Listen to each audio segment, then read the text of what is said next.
Hi guys, welcome back to my channel. I am Ina and I'm your favorite online spiritualist, okay, and high priestess. But I'm not doing a tarot card reading today. Today I am talking about the art of alchemy, okay? The ancient art of alchemy. So the first thing I would like to talk about, I'm sure everyone here has heard of alchemy. If you are into spirituality, you have heard the word alchemy thrown around. If you aren't into spirituality, you may not have ever heard of it until you did get into this.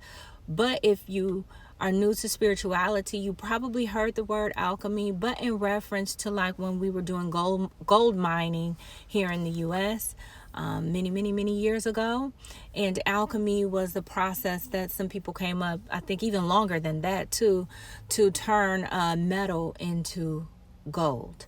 But alchemy is also, in addition to that very like scientific process, there is also like a spiritual meaning, which is very similar. It's just instead of turning metal into a different form, it's turning energy into a different form. So to define alchemy, it means the process of transforming energy from one state to another. It is to take energy from one state to another. Okay. So for instance, if someone pisses you off and you begin to feel the energy, like, you begin to feel angry, right? Now you're in this energy of anger. You can either get pissed and do something reckless that you typically do when you're pissed, or you can take the energy that you feel from being pissed off and you can direct it into something specific. And use that energy instead of harming yourself or even harming someone else. You can use it for your own good, for your highest and greatest good, to produce growth in your life. And then that way you'll be changing the energy of anger into abundance. That is the art of ancient alchemy. So right now I'm just kind of channeling and going off the cuff. But I know what I'm here to talk about, and it's alchemy, basically. And in the description, I put that this is the level up that will change your life, because it is. If you don't like your life right now, any area of your life, God forbid you're one of those people who like no area of your life, you need this. You need to know how to do this. To be able to alchemize energy takes discipline. Okay.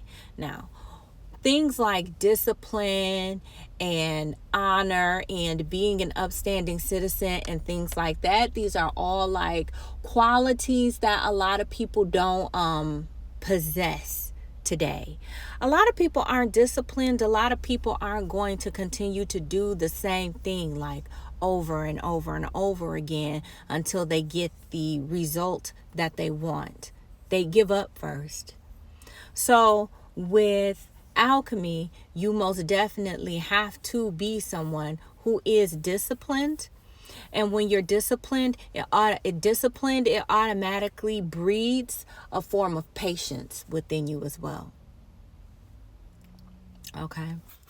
All right. So now, when you decide to do this, the very first thing that you must do, and of course it may be a little bit different depending on what part of your life you're working on, but overall it's pretty much the same.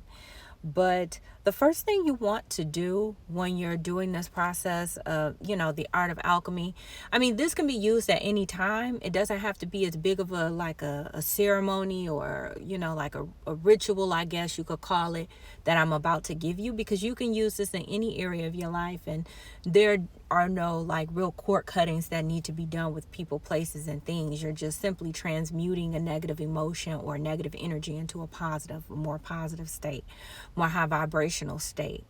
However, this example for the art of ancient alchemy that I'm about to give, like this whole like process, this is really for people, is really giving it to you from a point where if you're a person who wants to change like a huge area in your life, and you can scale this down for if you want to just change a small thing in your life. Maybe you want to be more productive at work or something like that, and then you would just make small adjustments and tweaks to kind of make that fit that area of your life. But anyway, let me stop going on and on.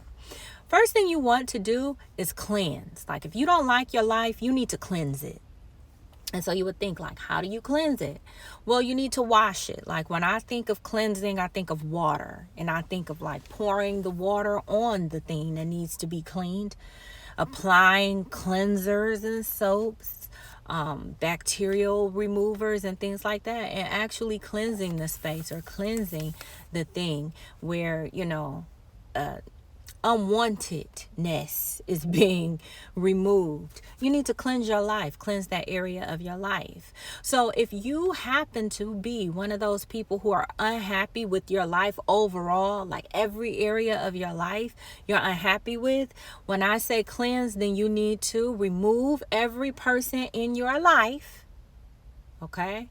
Or maybe not remove, but distance yourself from every person, place, and thing that causes you to be like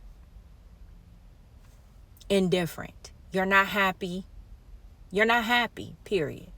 You're not happy. You're not like hella super depressed, I guess, where people are noticing. But it's like, to get out of that state, you gotta release the things around you that make you unsatisfied. Now, you do have to use wisdom, because if your workplace is one of those environments that it doesn't make you happy, you don't like it, you want to change it, that it would take more mindfulness, because that's your source of stability. That's what keeps you safe and secure in this world. So you want to be very, very mindful of that. But whenever you're doing this type of working, when it comes to your area of work, that's a sticky situation. I would say it would be depending on each person's state. You'd have to ask me, or you'd have to get some advice, or just use your best judgment, which is your intuition. But anyway, you want to remove the people, the places, and the things that don't make you happy.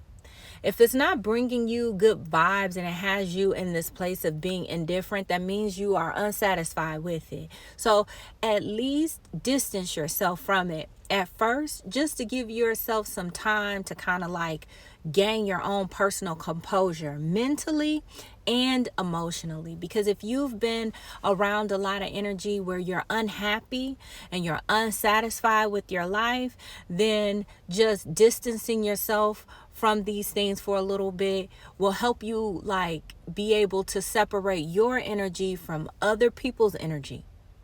And it'll help you to really get in touch with yourself to see what it is that you truly want. You know what I mean?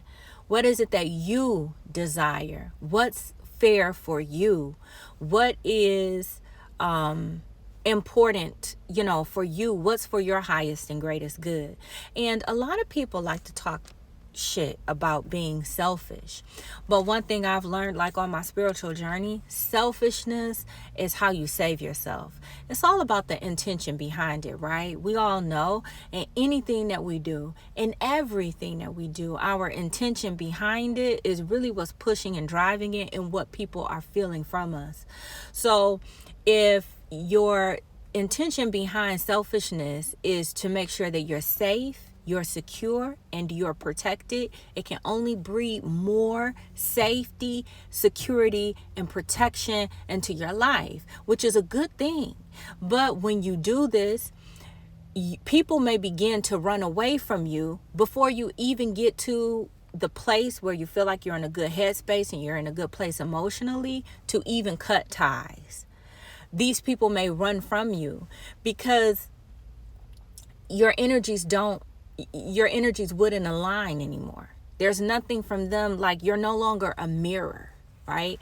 So I did a video where I did talk briefly about like mirrors and how, that process works. So you may want to take a look at that. But if that person isn't a vibrational match, that means they are no longer a mirror for you, which means you no longer qualify for a lesson from them, and vice versa. So these people must leave, okay? They must leave. Now, once you've cleansed, you've gotten the people out. Also, this also talks about like places you go to. So if there's a place that you go, maybe you have fun there. But if after you go there, you feel some sort of remorse, regret, or dread for doing the thing that you perceived at first as being fun for you to do, but afterwards you feel bad about doing it, you want to eliminate this place. And it doesn't mean you have to do it forever, but temporarily you do. So for example, if you're a person who happens to be a clubber, you love like being social, hanging out with your friends and having fun. You guys plan to go out to a club or a bar or something like that. Or it doesn't even have to be that. It could be like, an arcade, that for adults, like an adult arcade. So they may have like a nightclub in there or something like that. So you guys go there, you hang out. But when you get there, you have a tendency to overdrink with your friends. And then the next day you feel like bad because you overdrank the night before. You threw up, you're embarrassed because you threw up on someone's shoes and they were red bottoms. And, so it's like, it's this whole thing where you're feeling bad about it. But it was something that originally it started out fun, but it ended up with you feeling like a lot of negative emotions the next day. You may want to stop hanging out at those places with those people temporarily, just for you to like regain your mental clarity and for you to regain your emotional composure, to get yourself into alignment so you can think more clearly and gain clarity that way.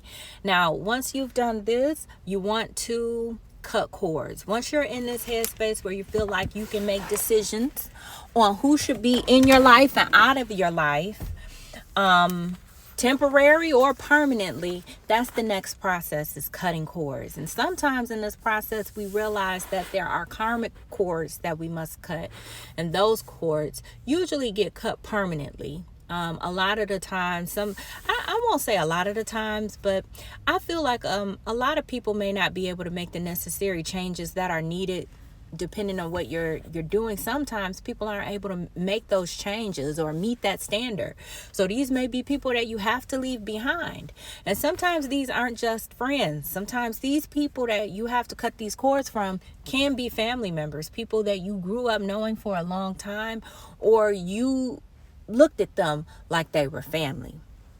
So you'll end up having to cut cords for them. Now, when you do these two processes, when you cleanse and then you cut cords, these two things, they help to breed an environment for your spiritual growth. By eliminating things from your life that don't make you feel good, the places and the people, it helps to create a positive environment so that you can grow and develop spiritually without having negative factors impacting you. All right, because when you go through alchemy in this large of a process, you go and even if it's on a small scale, whenever you do alchemy, you do go through a process where it's a small time frame, but it is a time frame where you feel vulnerable. So when you're making huge changes like this, it's important that the people that you are around are truly people who have your highest and greatest good as their intentions. Because if they don't, people can start influencing you in a negative way. You're in this vulnerable state and you don't want that. You want to protect yourself. And this is why you're cleansing and cutting cords. So this environment is created, and now it's time for you to do the work. All right. Now that you have your environment set and ready to go, is one that is filled with positivity. Now, you may be a little bit afraid. You may be scared. nervous, whatever, you may have anxiety after doing this process or while doing this process of cleansing and cutting cords, because it can trigger those sorts of emotions. But here is where you will learn about bravery, because you have to keep going for yourself because you deserve it. So now you have this environment here that's supporting spiritual growth and spiritual change, so that you can get the effect that you want, so you can get that level up in your life that you really, really want. Okay, so you're in this environment now you have to sit down and figure out, what type of change do you want to see in your life? You've distanced yourself from family members and friends. You've reached out to people and said, hey, I'm going to take a couple months or a few weeks or however much time you feel you need to myself, so I can kind of just get back in alignment with myself. I'll be back in touch with you, but right now I'm on do not disturb. Or you had to literally cut some people off and say, okay, we're done. This behavior here isn't going to work for me anymore. You know what I mean?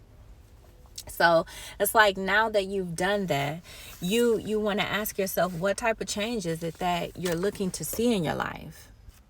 And once you figure that out, then you just simply begin to focus on that. And depending on what it is that you are trying to achieve will depend on the process that it will take for you to begin to achieve this. So for example, let's say, I don't know, you want to be some form of an athlete. So now but you're not an athlete at all right now, but you've always seen yourself being one.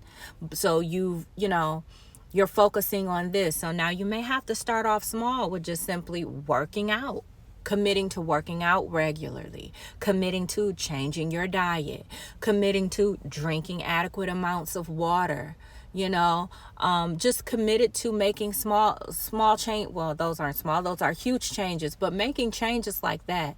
And it's those types of changes that you put into place over a long period of time, which will be one of the major keys that will put you on the path for reaching that goal of becoming the athlete that it is you want to be. And when you first start this process, you may not have the whole thing planned out, like step 1, step 2, steps 3, step 4. You may just have the first step, which is, I need to drink more water, eat well, exercise regularly, be committed to building muscle tone, like things like this. And then it's like, you may not know what comes next. What do you do next after that in order to reach this goal? First, you do that. And once you begin to do it, it'll naturally come to you what the next step is. Or you may know every step you need to take. You may know it. It depends on who you are, your connection with source, and what it is you're trying to achieve. However it may be, just take those steps. Take them one at a time. And with each step that you take, you'll either know what the next step should be, or the next step will be confirmed for you. Like what you were thinking you should do next, that's exactly what it is that you need to do. And you are on the right path. Now, once you begin to do this, you want to make sure you build up discipline. So you have to create a schedule. You have to become disciplined, and you have to get regular some sort of way. And this is what I call regulating yourself, really making yourself be committed, but in every area of your life, really stepping that level of commitment up. You want to receive something different from your environment, then you have to do something different within yourself. Because remember, the thing that everybody loves to give is that definition of insanity, which is doing the same thing over and over again and expecting a different result. You're breaking out of that cycle by doing this ancient art of alchemy. You're breaking out of doing the same thing over and over again, and now you're doing something different, which means that the universe or God or whatever you believe in has to show up for you in a different way now, because you're making changes from the place where it matters most. You're making changes at the source, which is yourself. You're changing yourself. You're not saying, you know what, I need to make more money. Let me go look for a different job that pays more money. Well, that may not be the issue. Maybe the issue lies someplace within yourself. Do you know what I mean? And if you make those small tweaks and do those checks and balances within yourself, then you may be able to get a promotion on your current job. It may not be a need to leave. Or, you may not need to leave and then go to a new job because it pays more money, but then it still worked out like it did on the old job that paid less. Because the issue is within us all the time. I'm going to stand on that all the time. We are the solution to every change we desire to see in our life. So that is this process. And once you've done this over a certain amount of time, and you can rely on yourself to show up for yourself and eat the right foods and drink the adequate amounts of water and work out on a regular basis, you're showing up for yourself. And it doesn't mean it has to look perfect. It just needs to be the best that you can be with you really trying. You know what I'm saying? Really putting your best foot forward. Once you've done that and you've become consistent, you're consistent, you're strong in what you're doing, you're confident about moving towards being an athlete. Now, this is the time where you think about reintegrating people and places back into your life. You really need to sit and think about that. And then once you think about it, it's kind of like, okay, now where do they fit? Where does this place fit into my life? What will my relationship look like with these people? You really have to think that out, because you have to know your boundaries, because these are conversations that you need to have now, because you're a different you. You're on a path to becoming an athlete now. And no, you're not the athlete today, but you are working towards that, because eventually you will reach that goal. And no, these people are not seeing you at the finish line. They're seeing you in the process, but they must be people who will be respectful of your process. They don't have to be perfect people, but they do need to be people who respect boundaries. If you have people around you who don't respect boundaries, it'll make it hard for you to achieve goals and do level ups in life.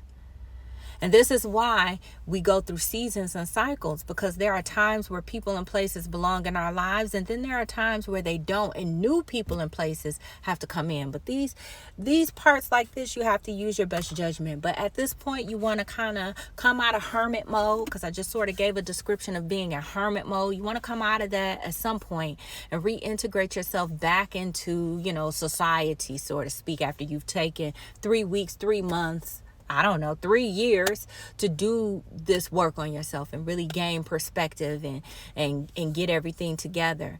And then you incorporate places back into your life. If you're one of those people who go out and party and because you love to be social, but then you overdrink and then the next day you feel bad about that, during the hermit mode, you would address that. So like if you are one of those people who have like attachments or addictions, or you abuse things to make yourself feel better, during the hermit process, you will ask yourself, why do you do that? Why do you do that? Is what you want to ask yourself. Because if you think just not going to a certain bar with your friends will eliminate the process of you over drinking and then regretting it the next day, it won't. What will help to resolve this issue, and of course, if you need professional help, if this is an addiction of some sort, you need to reach out to a professional so that they can help you. But it's once you figure this out, you need to get to the root of why you're doing it. What is the issue?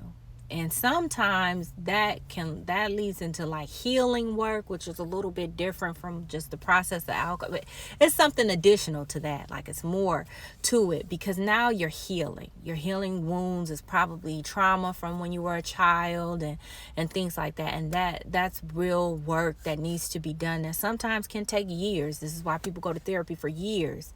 This would be that type of work. So you can properly step away from those old social environments you used to entertain and now entertain new people and new social environments and have rules for yourself. Maybe you don't drink anymore, or maybe you only have 2 drinks. You got a 2 drink maximum. When you hit drink 2, you're done. It doesn't matter how long you're at the event. you get to drink too, that's it, it's over for you. Or you no longer go to bars. Like, there has to be some sort of boundary for you. If you're making new friends in this process, these new friends need to be like down with your boundaries as far as when it comes to hanging out, to avoid things like that.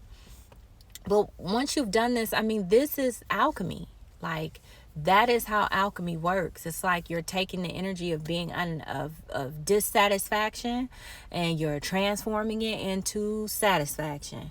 And this is how you would do such a thing as this. But in order for this process to work for you, you really would have to be someone who's patient. You really would have to be someone who's just willing to do the work. I really don't know how to describe it to you, because whenever we want something from God or the universe, there's always a sacrifice, basically. And what I described is that you no longer want to be unhappy. Get rid of the people in your life who are making you unhappy, so you can receive or prepare to receive the people who will make you happy. Well, that was a sacrifice. The sacrifice was releasing the people who made you unhappy. The blessing is the new people that will come in to give you that happiness. But you first got to release the old, or let go of the energy you don't want, because it's that energy you don't want is taking up the space in your life that the energy you do want needs, that space that unhappy energy is in. And as long as that's there, it's going to be hard for, replacement energy to come. It won't. You have to clean out that whole space first, and then you can bring in the new energy. And that's basically what you are doing with this process. I kind of just feel like I'm going to wrap it up from there. I just wanted to touch on it a little bit. I could talk about this all day long. But this is something that I love to do, is basically giving people advice, or kind of coaching people through life experiences, or basically just transforming energy and changing your life and turning it into the life that you want. But it does take sacrifice. It does take patience and understanding for yourself, most of all. Okay. So if these messages resonated with you, make sure you hit that like button.